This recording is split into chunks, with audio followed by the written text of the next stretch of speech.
नमस्कार. मी भाऊ तोरसेकर. तुम्ही बघत आहात प्रतिपक्ष. मित्रांनो, या सध्याच्या राजकारणाच्या गडबडीमध्ये एक महत्वाचा विषय माझ्याकडूनही दुर्लक्षित राहिला होता. परिस्थितीमुळे, कारणामुळे मागे पडला होता, पण तो बोलला जाणं मला आवश्यक वाटतं. खरं तर मराठी माध्यमांनी तरी या विषयाची गंभीरपणे दखल घ्यायला होती. या विषयाचं जे शीर्षक आहे, राष्ट्रवादी लाजवाब. लाजवाब म्हणजे ज्याचं काही उत्तर नाही, निरुत्तर म्हणजे ला जवाब. नवाब मलिक नावाच्या राष्ट्रवादी काँग्रेस पक्षाच्या एका नेत्याने अजितदादा पवारांपासून शरद पवारांच्या पक्षापर्यंत दोन्ही बाजूच्या राष्ट्रवादी काँग्रेस पक्षांना निरुत्तर करून टाकावं अशी एक प्रतिक्रिया दिलेली आहे. म्हणजे माणसाला लाज लज्जा नसते, निर्लज्ज म्हणतात. आणि आपल्याकडे निर्लज्जम सदा सुखी अशी एक उक्ती पण आहे. आणि त्या उक्तीचं मूर्तिबंत रूप म्हणून तुम्हाला बघायचं असेल तर तुम्ही नवाब मलिक नावाच्या माणसाकडे बघू शकता. तुम्ही नुसते डोळे मिटलेत तरी तुमच्या डोळ्यासमोर नवाब मलिक हा चेहरा येऊ शकतो. जो माणूस उद्धव ठाकरे यांच्या सरकारमध्ये एक मंत्री होता. अधिक मी सांगायची गरज आहे का सांगा. काल परवा नवाब मलिक हे विधानसभा निवडणुकीत पराभूत झाले. त्यांची लाडकी कन्या सना मलिक ही मात्र अजितदादा पवार यांच्या पक्षातर्फे महायुतीची उमेदवार म्हणून त्या मला वाटते अणुशक्ती नगर या पित्याच्या मतदारसंघातून विधानसभेवर निवडून आलेली. आणि तो अर्थातच नवाब मलिक यांनी दीर्घकाळ मशागत केलेला असा मतदारसंघ आहे. आणि त्यामुळे युतीचा पाठिंबा अधिक पित्याने केलेली मशागत, त्यामुळे त्या मतदारसंघात सना मलिक विजयी झाल्या तर नवल नव्हतं. 1990 पासूनच्या राजकारणात नवाब मलिक यांनी पद्धतशीररित्या आपलं राजकीय बस्तान बसवलं. त्या काळात ते कुर्ला नेहरू नगर मला वाटते या मतदारसंघाच्या पोटनिवडणुकीत समाजवादी पक्षाचे आमदार म्हणून निवडून आले. आणि पुढे जी मतदारसंघाची फेररचना होत गेली त्यामुळे ते सरकून अणुशक्ती नगर या नव्या मतदारसंघात पोहोचले. पण यावेळेला ते ज्या पक्षात होते, राष्ट्रवादी काँग्रेस पक्षामध्ये, त्या राष्ट्रवादी काँग्रेस पक्षात फूट पडल्यानंतर नवाब मलिक हे अजितदादांच्या गटात गेले. आणि अजितदादा हे तुमच्या महायुतीत आलेले होते. आणि महायुती म्हणजे भाजप प्रणित आघाडी आहे.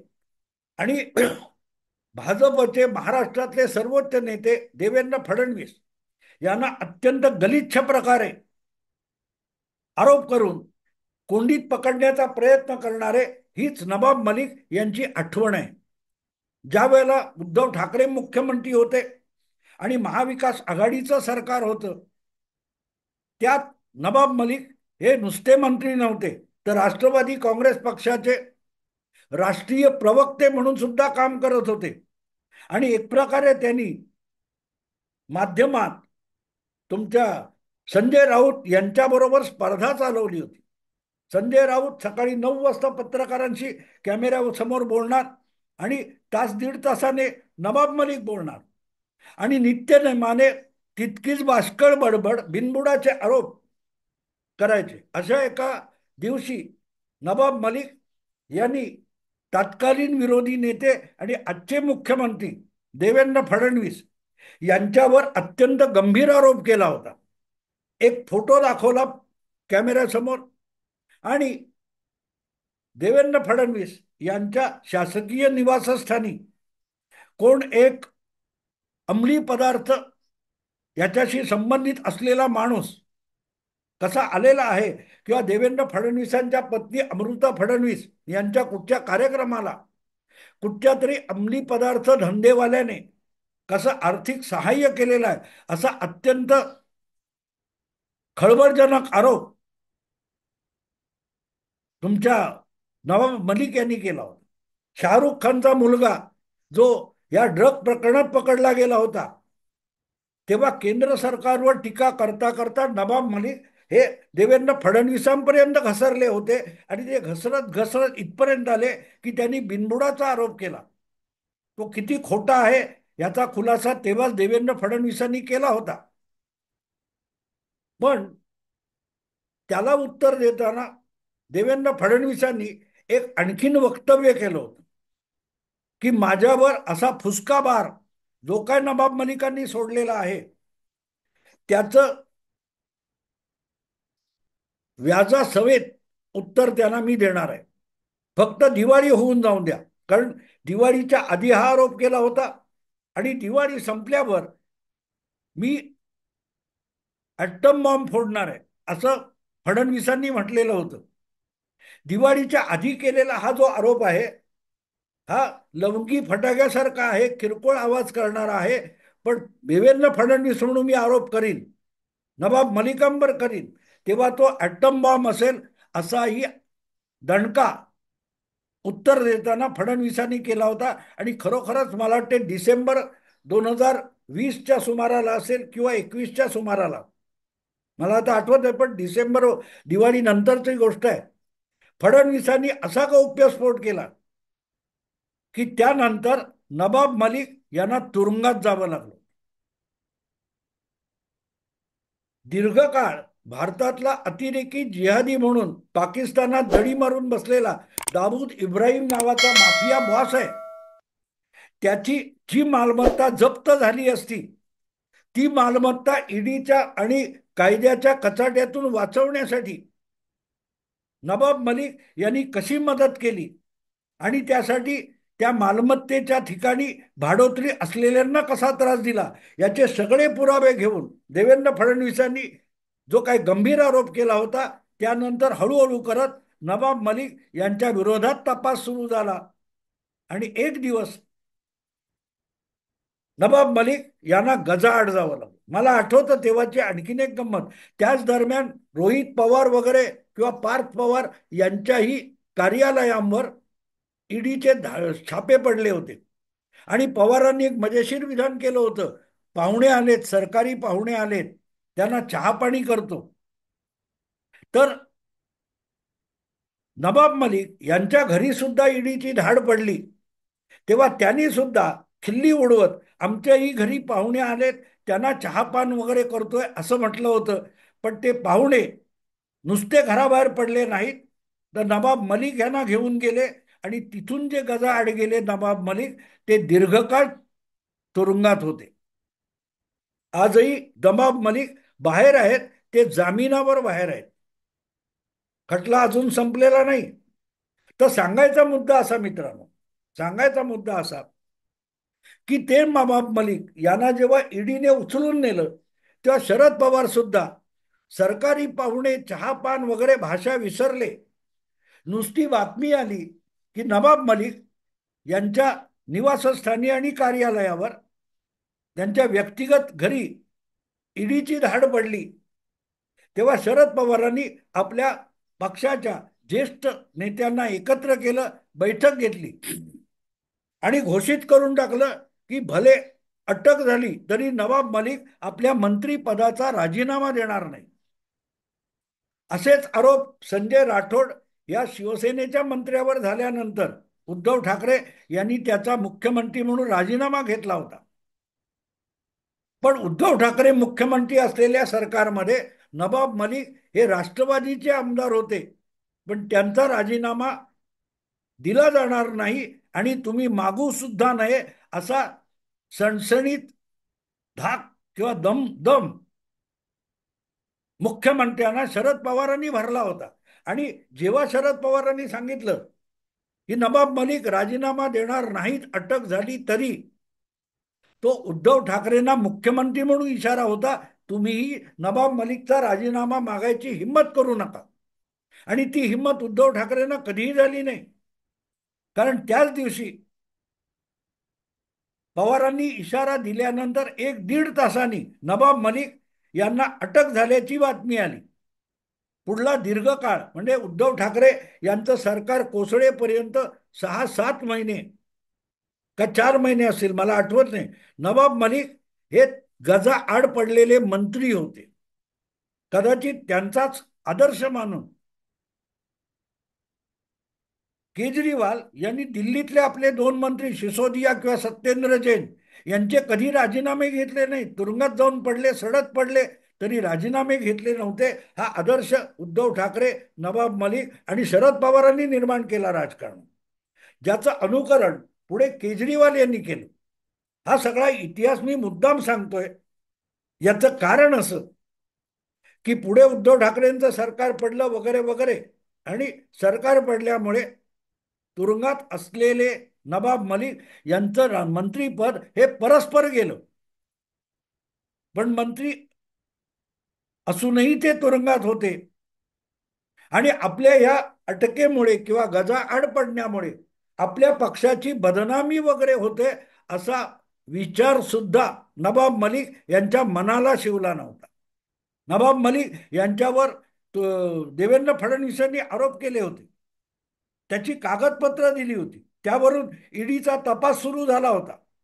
पुढे ईडीनी धाड गाठली, अटक केली. ही सगळी प्रक्रिया चालू असताना फक्त उद्धव ठाकरे सरकारची बदनामी होत नव्हती, तर शरद पवारांच्या अखंडित राष्ट्रवादी काँग्रेस पक्षाची सुद्धा किती बदनामी होत होती हे वेगळं सांगायला नको, कारण रोजच्या रोज माध्यमातून या बातम्या येत होत्या, रंगवल्या जात होत्या. आता जे जामिनावर सुटलेले नवाब मलिक आहेत, ते ज्या अजितदादांच्या राष्ट्रवादी काँग्रेस पक्षात आहेत, त्याच पक्षात धनंजय मुंडे नावाचे एक मंत्री आहेत. त्यांच्यावर थेट नाव न घेता अनेक आरोप होत आहेत. आका आका आका वगैरे, आकाचा आका वगैरे वगैरे. आणि याबद्दल सगळ्यांनी बोलायला हरकत नाही, कोणीही बोलावं. युतीतल्या लोकांनी बोलावं, महाविकास आघाडीतल्या लोकांनी बोलावं, पवारांनी बोलावं किंवा सुप्रियाताईंनी बोलावं. सुप्रियाताई तर धनंजय मुंडेंना पालकमंत्री करू नका, मंत्रिमंडळातून बाहेर ठेवा वगैरे वगैरे वगैरे बोलतायत. पण या सुप्रियाताई नवाब मलिक गजा आड जाऊन पडले तरीही दातखिळी बसल्यासारख्या गप्प होत्या, पण चकार शब्द बोलल्या नाहीत. की नवाब मलिक यांनी तुरुंगात जाऊन शरद पवार आणि त्यांच्या पक्षाचा सन्मान आणि प्रतिष्ठा किती वाढवली याच्यावर खरं तर सुप्रियाताईंनी पीएचडी करायला हरकत नाही, निबंध प्रबंध लिहायला हरकत नाही, पण तेव्हा त्या गप्प बसल्या होत्या. आज त्यांना धनंजय मुंडे खुपतात. याचं कारण धनंजय मुंडे अजितदादांच्या गटात आहेत, पण सुप्रियाताई विसरतात नवाब मलिक सुद्धा अजितदादांच्याच गटात आहेत. भले त्यांना युतीतर्फे उमेदवारी नाकारली गेली असो, पण विनोद किती असतो बघा, की जो माणूस दीर्घकाळ कित्येक महिने तुरुंगात बसून जामीन नाकारला जात असताना सुद्धा मंत्रीपदाचा राजीनामा देत नव्हता, त्याला आता मंत्रीपदी असलेला स्वपक्षातला एक नेता आपल्या कृतीने पक्षाला बदनाम करतोय असं वाटतंय. याला लाजवाब नाही तर काय म्हणायचं. बेशर्मीलाही निरुत्तर करणारं असं वक्तव्य नवाब मलिक यांनी केलेलं आहे. त्यांचं म्हणणं असं आहे की बीड प्रकरण म्हणजे अर्थातच धनंजय मुंडे प्रकरण जितकं चालतंय आणि गाजतंय त्यामुळे पक्षाची बदनामी होते. हे कोण म्हणतोय? हे कोण म्हणतोय? सुनील तटकरे नाही म्हणत आहेत, ना प्रफुल्ल पटेल म्हणत आहेत, ना आणखीन कोणी अजितदादा गटाच्या पक्षाचा नेता बोलतोय.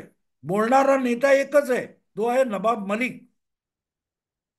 नवाब मलिक यांना धनंजय मुंडे यांच्यावरच्या आरोपामुळे पक्षाची बदनामी होते असं वाटतं. आणि ते जेव्हा पत्रकारांना असं सांगतात तेव्हा एकाही पत्रकाराची बुद्धी अशी काम करत नाही की तो त्याला उलट विचारेल, बाबा मलिक साहेब, तुम्ही जेव्हा गजा आड जाऊन पडला होता आणि मंत्रीपद सोडत नव्हता तेव्हा पक्षाची प्रतिष्ठा वाढत होती का? शरद पवारांची प्रतिष्ठा आणखीन गगनाला जाऊन भिडली होती का? असा प्रश्न एकाही पत्रकाराने नवाब मलिकांना विचारल्याचं निदान माझ्या पाहण्यात आणि ऐकण्यात नाही. पण बेशर्मी, निर्लज्जम सदासुखी म्हणतात. बेशर्मी ही किती ताकदवान असते बघा, की धनंजय मुंडेवर स्वपक्षातलाच एक नेता नवाब मलिक आरोप करतो आणि म्हणतो धनंजय मुंडेंवर आरोप होत आहेत, त्यामुळे पक्षाची बदनामी होते. किती किती बेशरम असावं माणसाने. आपण आपल्या पक्षाची प्रतिष्ठा किती वाढवली. आपण अजितदादांच्या सोबत राहिलो. नवे विधानसभेमध्ये अजितदादांच्या गटामध्ये येऊन बसलो, तर युतीतल्या भाजपच्या आमदारांनी आक्षेप घेतला म्हणून आपल्याला थोडं अंतर ठेवून बसावं लागलं. या अनुभवातून गेलेला माणूस नवाब मलिक आज जेव्हा धनंजय मुंडे प्रकरणात पक्षाची अप्रतिष्ठा होते, बदनामी होते असं म्हणतं, तेव्हा निर्लज्जपणा सुद्धा लाजेने मान खाली घालत असतो. काय रुबाब आहे बघा. काय रुबाब आहे बघा. धनंजय मुंडेंचं मी अजिबात समर्थन करणार नाही. पण निदान धनंजय मुंडे यांच्यावर अजून तरी कुठला थेट आरोप झालेला नाही, किंवा त्यांच्यावर कुठलंही आरोपपत्र दाखल केलेलं नाही, FIR दाखल झालेला नाही, आणि अटक विटक तर पुढची गोष्ट आहे. नवाब मलिक हे सगळे स्पीड ब्रेकर ओलांडून पुढे गेले होते. नवाब मलिकांवर आरोप झाले, त्यांच्या घरावर धाडी पडल्या, पुरावे तपासले गेले, छाननी झाली, जबाब झाला, आणि त्यांना अटक सुद्धा झाली, आणि कोर्टाने वारंवार त्यांना हायकोर्टात किंवा सुप्रीम कोर्टात सुद्धा जामीन नाकारला होता. तरीही आपल्या पक्षाची बदनामी होते असं नवाब मलिकांना का वाटलं नव्हतं. आजचं त्यांचं विधान हे 100% प्रामाणिक, खरं आणि मनापासून केलेलं असेल, किंवा पक्ष हिताच्या दृष्टीने केलेलं असेल, तर मग असा प्रश्न उद्भवतो की ज्या वेळेला त्या अवस्थेतून खुद्द अधिक पुढच्या पायरीवर गेले होते नवाब मलिक, तेव्हा त्यांच्या मनात काय विचार चालू, काय विचार चालू, की आपल्याला महात्मा गांधींसारखी अटक झाली आहे असं वाटत होतं का? कारण महात्मा गांधींच्या अटकेने महात्मा गांधींची प्रतिष्ठा कमी होत नव्हती. स्वातंत्र्य चळवळीत अनेक नेत्यांना अटक झाली, तुरुंगात खितपत पडावं लागलं, पण त्या तुरुंगवासाने त्यांची प्रतिष्ठा आणि राजकारण आणि समाजकारणातली मान्यता वाढली होती. ज्यासाठी नवाब मलिक यांना तुरुंगात जावं लागलं, त्याने पक्षाची किंवा सार्वजनिक जीवनातली त्यांची प्रतिष्ठा वाढली होती का? आज सुद्धा अजितदादांनी त्यांना पक्षात स्थान दिलं असलं, तरी त्यांचा हक्काचा जो अणुशक्ती नगर मतदारसंघ होता, तिथून पक्षानेही त्यांना तिकीट नाकारलं. कारण यासारखा बदनाम माणूस उभा राहिला तर महायुतीतून आपल्याला बाहेर पडावं लागेल, याची जाण अजितदादांना होती. म्हणजे अजितदादा सुद्धा जाहीरपणे बोलले नसले, तरी नवाब मलिक हा आपल्या पक्षाला लागलेला कलंक आहे हे अजितदादांनी, सुनील तटकरे यांनी कृतीतून दाखवून दिलेलं आहे. कृतीतून जेव्हा ते लोक सांगतात, तुमचे ज्येष्ठ नेते, की तुम्ही आमच्या पक्षासाठी कलंक आहात, पण पक्षाच्या खात्यात एक जागा वाढावी म्हणूनच नवाब मलिक यांच्या कन्येला त्यांच्या परंपरागत मतदारसंघातून निवडणूक लढवण्याची संधी देण्यात आली, आणि ते नवाब मलिक आज चोरावर मोर असल्यासारखे धनंजय मुंडेकडे बोट दाखवून पक्षाची बदनामी होत असल्याचा टाहो फोडतात. मित्रांनो, म्हणून मी म्हटलं की याला मूर्तिमंत बेशरमपणा म्हणतात. कारण लाज, लज्जा, बेशरमपणा या ऍबस्ट्रॅक्ट कल्पना आहेत. त्या अशा दिसतात, तशा दिसतात म्हणता येत नाही. त्या व्यक्तीला बघून हा माणूस काय तो अब्रुदार आहे की बेशरम आहे, हे त्याच्या वागण्या कृतीतून आपण ओळखत असतो. किंवा बेशरमपणा म्हणजे काय हे जर तुम्हाला बघायचं असेल, मूर्तिमंत बेशरमपणाचा चेहरा बघायचा असेल, तर त्याला नवाब मलिक म्हणतात. कारण आपल्यामुळे पक्षाला बदनाम व्हावं लागलं, ते विसरून जेव्हा हा माणूस इतका रुबाब दाखवतो की स्वपक्षाच्याच दुसऱ्या एका नेत्याकडे बोट दाखवून पक्षाची बदनामी होते म्हणून टाहो फोडतो, तेव्हा त्याला बेशरमपणाचा ओरिजिनल चेहरा म्हणावं लागतं. माध्यमातून खरी ही बाजू चर्चेत यायला पाहिजे होती, की धनंजय मुंडेवर आरोप करणारे सगळे असतील, पण हा माणूस आरोप करतो. नबाब मलिक तुरुंगात मंत्रीपद न सोडता बसणारा माणूस धनंजय मुंडेमुळे पक्षाची बदनामी होते असं म्हणतो. तो जगातला एक अजूबा असतो, चमत्कार असतो. आणि त्यातली बातमी न ओळखणं म्हणजे पत्रकारिता असतं. असो मित्रांनो, मी आता इथेच थांबतो. आवडलं लाईक करा, शेअर करा आणि प्रतिपक्षाला सबस्क्राईब करा. नमस्कार.